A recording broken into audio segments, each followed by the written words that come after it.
Right, let's speak a little bit more about this with Xolani Sotashe, the National Executive Committee member of the South African Local Government Association, or SALGA. A very good evening to you, and thank you so much for speaking to us, Mr. Sotashe. So, this act is part of a suite of legislation in efforts that seek to professionalize local public administration. Government has been promising us for a long time. So, what does it come on the back of, and how does it build on previous legislation? Good evening, Tsepiso, and good evening to the viewers of SABC News. The issue of the amendment of the Municipal Systems Act of number 32 of 2000, which now we're talking about Act number 3 of 2022, which was signed by the President it was actually promulgated on the 16th of August this year. In fact, we speak about the developmental local government. And when we speak about the developmental local government, we talk about professionalizing the local government, meaning that we need to learn some lessons from the private sector in terms of instilling the issue of the organizational performance management system within local government. There has been a cry out there that most of the municipal officials are not loyal to the organization, are loyal to the political principles. I mean, for instance, if you look at the system in US, it's called the spoils system, where the municipal officials are, where the officials of the public sector are loyal to the political principles instead of being loyal to the organization itself. I think what the bill is trying to do is trying to professionalize the public sector so that we separate the issue of the administration from political influence. Of course, the activities within the administration are informed by the policies that would be coming from the party that would have won the elections, and then that party, of course, would want to implement its policies within the administration. And you would expect the officials within the administration to implement those policies. But that does not become now an issue of the party, it becomes an issue of the municipal council. So the municipal council, it's a combination of different political parties. Therefore, we should respect that a particular setup.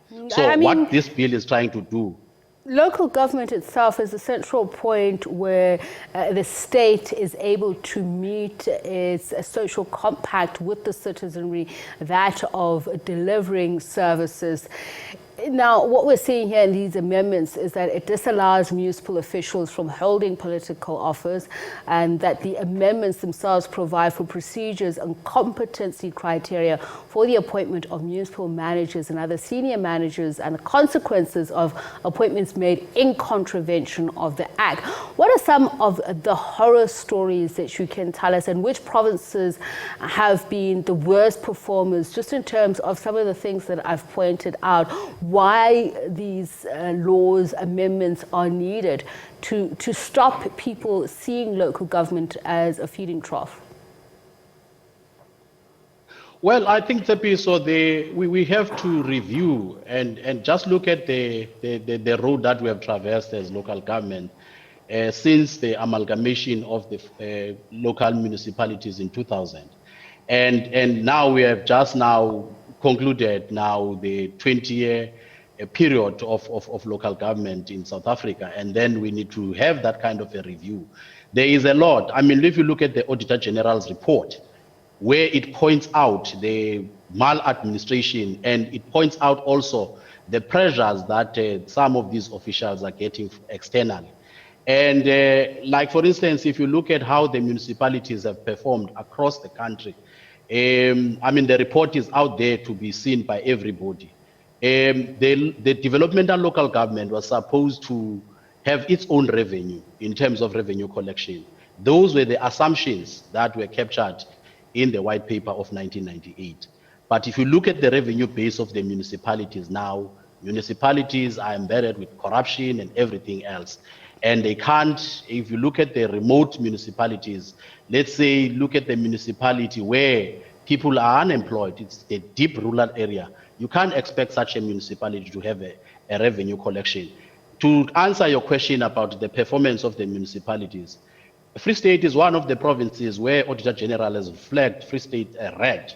None of the municipalities in Free State has actually received an opinion that is really convincing. And it's year in, year out, not only Free State, and then you can check also in other provinces. The state of local government is regressing, and therefore some serious intervention ought to be, to be brought forward. I mean, hence there is this issue now of really look at what is the problem. The problem is the issue of the management within the municipality. There is no separation between how the officials have to perform their duties and also the influence from the political parties. So this amendment bill is trying to actually talk to that. A person now will choose. It's either you want to be a politician or you want to be an official that is going to be loyal to the organization, not to a particular political principle.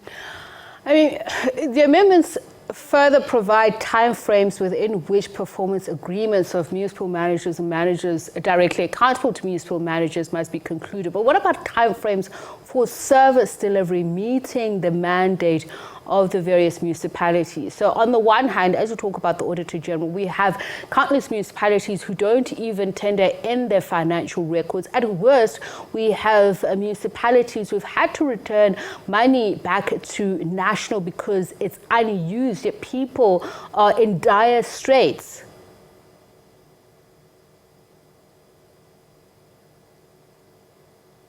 Well, the problem, Tsepiso, that I think we are confronted with at a local government level is the issue of the consequence management.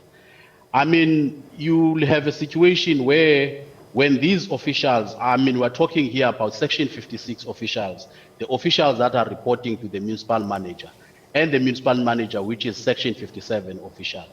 And they sign these performance agreements. And when they don't meet their targets, nothing is happening to them.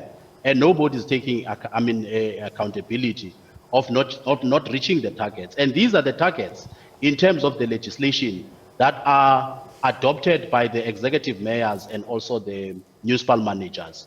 And a question, therefore, there begs a question, if that is the case, why there are no consequence management in terms of people not reaching the targets? So this is what I think, for me, we need to be looking at, and I think we need to be really tightening the hand in terms of making people to account. And remember the basic principles of governance, the theories of governance. You'll have what you call the PET theory, which is the principal agent theory. People themselves, the electorate, they are the principals. Those who are in the administration, those are the agents. They act on behalf of the principals who becomes the electorate. So I'm saying then, I think one of the things that needs to be strengthened now is the issue of the consequence management.